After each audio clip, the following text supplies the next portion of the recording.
Muy buenos días, familia de Dios. El Señor te bendiga. Deseo que hoy tengas un día lleno de paz. Un día donde podamos clamar más y más que Dios está con nosotros. Y si Dios está con nosotros, ¿quién contra nosotros? Nadie. Vamos a leer el libro de Isaías, capítulo número 9 y 10.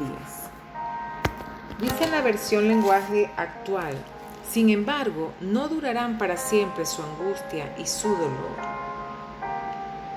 La tierra de Zabulón y Neftalí es una región de Galilea, cerca de donde habitan pueblos que no adoran a nuestro Dios. Esa región se extiende desde el otro lado del río del Jordán hasta la orilla del mar.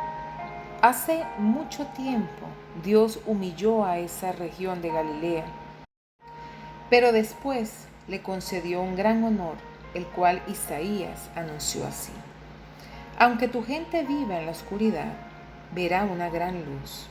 Una luz alumbrará a los que vivan en tinieblas. Dios nuestro, tú nos has llenado de alegría. Todos nos alegramos en tu presencia, como cuando llega la cosecha, como cuando la gente se reparte muchas riquezas. Tú nos has liberado de los que nos esclavizaron. Tu victoria sobre ellos fue tan grande como tu victoria sobre el pueblo de Madián. Tú echarás al fuego las botas de los soldados y sus ropas manchadas de sangre.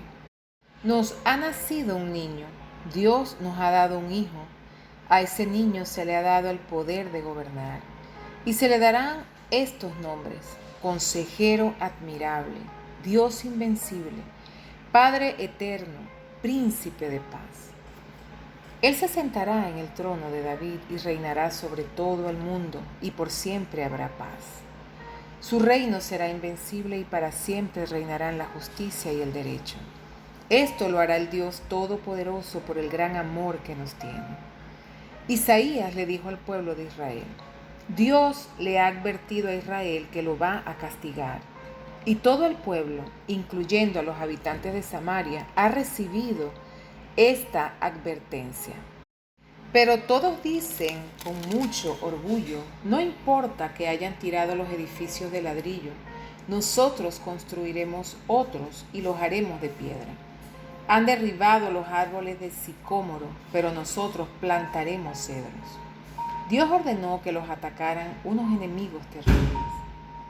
Por el este los atacaron los sirios, por el oeste los filisteos.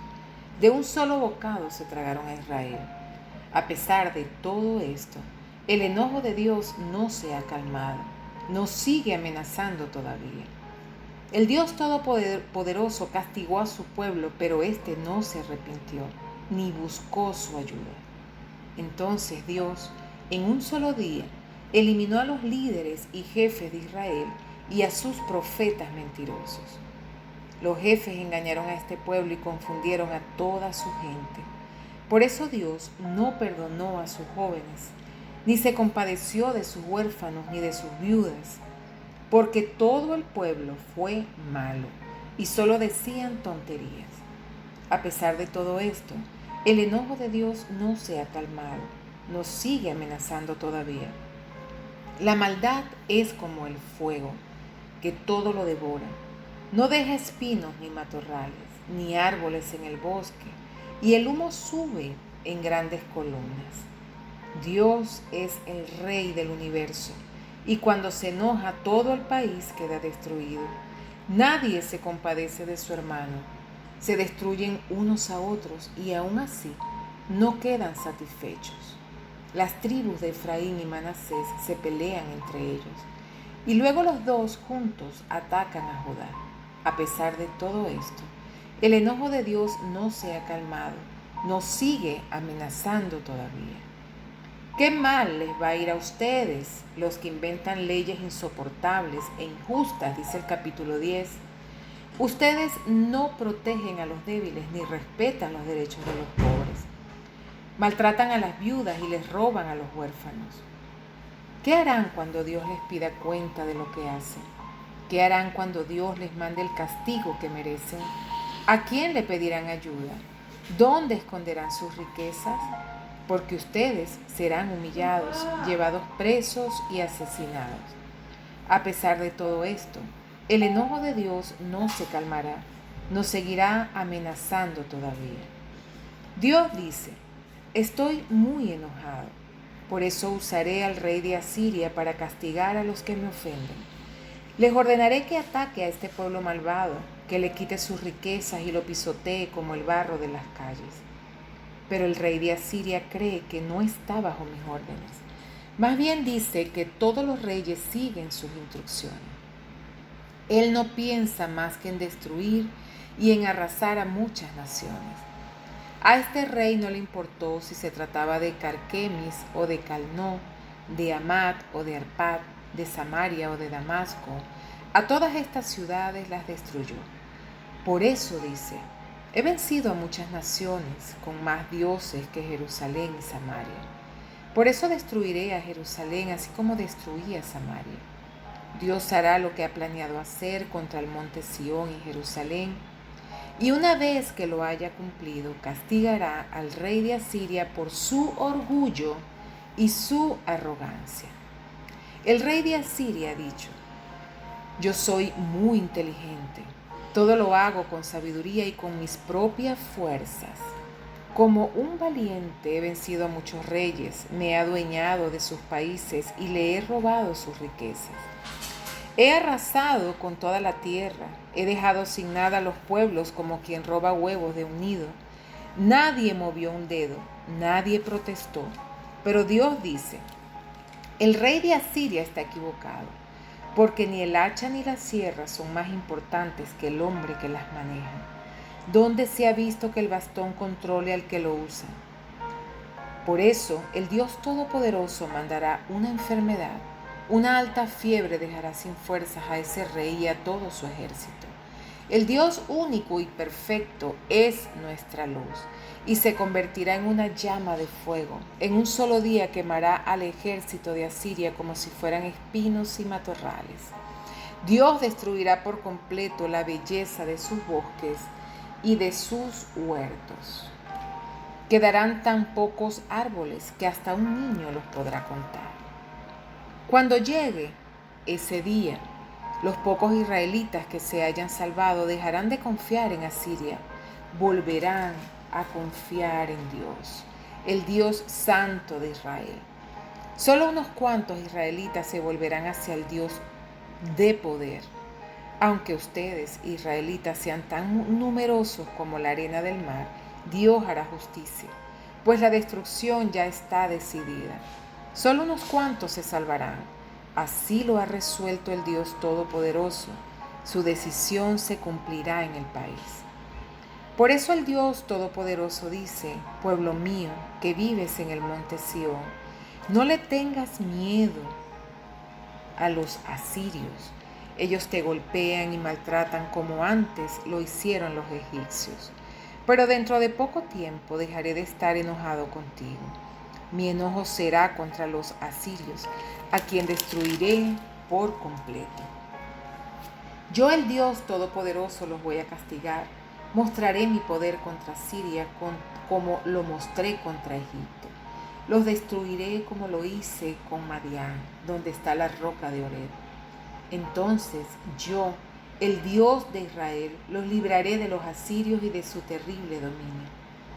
El ejército asirio avanza por el lado de Rimón, llega hasta Aiar, pasa por Migrón y deja su equipaje en Micmas. Las tropas cruzan el desfiladero y pasan la noche en Geba. Tiemblan de miedo la gente de Ramá y se escapa la gente de Gibeá de Saúl. Se escuchan gritos de Bat-Galim, de Laisa y de Anatot. Se desbanda Manmená, se esconden los habitantes de Gebim. Hoy mismo los invasores asirios se detienen en Nod. Dan la señal de atacar el monte Sión, la ciudad de Jerusalén. Miren a los asirios, son como árboles en un bosque. El Dios Todopoderoso los derriba con una fuerza terrible. A los más altos los corta y los tira al suelo. Dios derriba de un solo golpe los árboles más bellos del Líbano. Dice en el versículo 1 al 7, no habrá siempre oscuridad. Isaías se refiere a un libertador venidero que un día guiará al pueblo de Dios a la alegría, a la paz, a la rectitud y a la justicia. Esa persona es el Mesías, Jesucristo, el Hijo de Dios. Esta profecía revela varias verdades importantes acerca del Mesías venidero. En su mayor parte ministraría en Galilea. Traería la luz de salvación y esperanza. Aumentaría la congregación del pueblo de Dios, primordialmente al incluir a los gentiles en la familia de la fe. Él daría a nuestro Señor Jesucristo la paz al librar a su pueblo del yugo de opresión y aplastar a sus enemigos. El Mesías vendría de la nación de Israel y sería llamado admirable, consejero, Dios fuerte, Padre eterno y príncipe de paz. El Señor Jesús es admirable. El Señor Jesús es tu consejero. Él es nuestro Dios fuerte, es nuestro Padre eterno y es el príncipe de la paz. Y Él gobernaría sobre el pueblo de Dios para siempre. Dice el versículo 6, porque un niño nos es nacido. Esto predice el nacimiento del Mesías, de Jesucristo. Su nacimiento sería en un lugar y momento definido de la historia, y ese hijo mesiánico nacería de una manera original y prodigiosa. Isaías anotó 5 nombres que caracterizarían su función como Mesías. Admirable. El Mesías mismo sería un prodigio sobrenatural. La palabra hebrea pelé solo se emplea para referirse a Dios y nunca a los seres humanos ni a las obras humanas. El Mesías mostraría su carácter mediante sus obras y milagros. Su otro nombre que lo caracteriza es consejero. El Mesías sería la encarnación de la sabiduría perfecta y tendría las palabras de vida eterna. Como consejero, revelaría el perfecto plan de salvación. El Señor Jesús es nuestro Dios fuerte. En el Mesías habitaría corporalmente toda la plenitud de la deidad. También es Padre eterno. Él no solo vendría a revelar el Padre celestial, sino que Él mismo actuaría hacia su pueblo eternamente como un Padre compasivo que ama y protege a sus hijos y suple sus necesidades. También es el príncipe de paz. Su gobierno traería paz con Dios para la humanidad mediante la liberación del pecado y de la muerte. Dice el versículo 7 del capítulo 9 que su imperio y la paz no tendrán límite. En esta declaración profética tocante al establecimiento del reinado de Cristo, no se hace distinción alguna entre primera y segunda venida. En el versículo 8 al 10 se menciona palabra a Jacob. Estos versículos describen la arrogancia y la constante falta de arrepentimiento de Israel y la ira y el juicio de Dios contra ellos. Ni siquiera en su gran angustia se humillaron y volvieron a Dios con un corazón contrito y humillado. Y así vemos hoy en nuestro país, a pesar de la situación del país, a pesar de la escasez, de la inflación, de la falta de los servicios básicos, de la pandemia, vemos que a pesar de todo eso, en la gran angustia que vive nuestro país, hay mucho pueblo que aún no se ha humillado y no se ha vuelto a Dios con un corazón contrito y humillado. En el capítulo 10 dice, oh Asiria, capítulo 10, versículo 5. Dios había usado a los asirios para castigar a su pueblo impío. Ahora Dios castigaría a Asiria por su orgullo y arrogancia. Por eso, Isaías profetizó la destrucción de los asirios. Esa profecía específica se cumplió cuando el ángel de Dios dio muerte a 185,000 soldados en el campamento asirio que sitiaba a Jerusalén. Dice el versículo número 20, los que hayan quedado de Israel. Isaías vuelve a asegurarles a los fieles creyentes que después que Dios haya juzgado a Israel, sería preservado y restaurado un piadoso remanente que confiaba en el Señor. Ese remanente sería el verdadero Israel. Siempre el plan de salvación de Dios para el mundo lo cumplirá el remanente que de veras cree y obedece su palabra. no los que simplemente aparentan creer. Dice el versículo 28 al 34, vino hasta Ahab. Isaías predice la ruta que tomarían los invasores asirios cuando procuraban saquear a Jerusalén. Dios mismo los derribaría. Padre, te damos gracias por tu palabra, Señor. Te damos gracias, Padre amado, por tu bondad, por tu amor, Señor. Gracias, Padre Celestial, porque tú eres mi Dios admirable, Señor. Eres nuestro Dios consejero, nuestro Dios fuerte, Señor, nuestro Padre eterno, mi Dios todopoderoso. Y eres el príncipe de paz. Señor, derrama tu paz, Señor, que sobrepasa todo entendimiento en nuestras vidas. Gracias por tu palabra, gracias por tu promesa, gracias por enseñarnos que tú guardas, Señor, a todos los que te buscan, Señor, los que volvemos a ti con un corazón contrito y humillado. Mi alma te alaba y te bendice en el nombre de Jesús. Amén y amén.